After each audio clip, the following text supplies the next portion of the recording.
ভালো আছি।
ছোট করে দিয়েছে, এই বাইরে রাখবেন না, আপনি আমাকে দেখে ঢোকাচ্ছেন, করবেন না, হাত করবেন যেরকম আছে এই চেপে এইরকমই থাকবে, আর এগোবে না।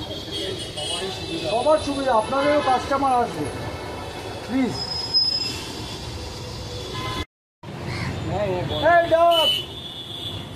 এই তেরপল ফেরপল চলবে না, তুমি ছাতা লাগিয়ে নাও। আর এত জিনিস কাজ,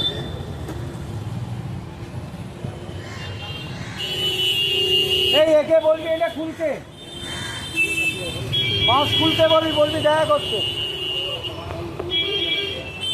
এই বাবু, এই বাসের এটা চলবে না, আর এই জিনিসগুলো কার? মানুষ কি হাঁটবে না বল? তোর ওখানে দোকানদার আসবে কি করে?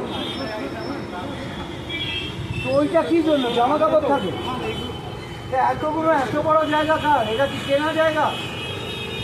তোমার কেনা জায়গা? কোথায় থাকো তুমি? থাকো কোথায়? কোথায় থাকো? আরে কোথায় থাকো বলো? আমতলা। ওই দিক থেকে সরো দীপাঞ্জন নদী। এখানে যে বড় জায়গা করে রেখে দিয়েছো, কে বলেছে বসতে এখানে তোমার?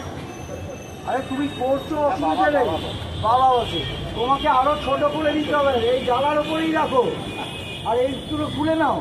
চৌকিটা আরো অনেকটা সরবে, তেমন ওখানে লাগিয়ে দাও না, এত বড় চৌকি হবে না, ওখানে লাগিয়ে দাও চৌকি। তোমার হয় এটা তোলো, নয় এটাকে রেখে এর ওপরে করো, একটা ছাতা লাগাও।